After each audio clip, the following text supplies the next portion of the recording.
చూడాలి.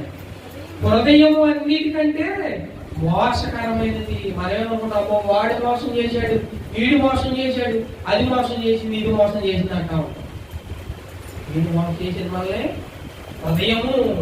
హృదయం ఎక్కడ ఉంది? మనిషిలో 6 అడుగుల ఆకారంలో ఉండేది. ప్రతి ఒక్కరికి ఉంటే హృదయం ఉన్నోడు చేస్తాడే. ఓ సూపర్, అందరికి ఉన్నాయి హృదయాలు. మీకు చేయాలి హృదయం లేకుండా ఎవరు ఉండేది భూమి మీద. ఈ హృదయం మీ హృదయం, నా హృదయం, మనందరి హృదయం అంటే ఏంటంట?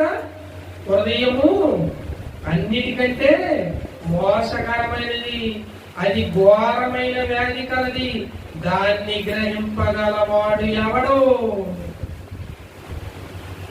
చెప్పండి, ఎవరు గ్రహించుకుంటున్నారు హృదయం పాడైపోయిందని?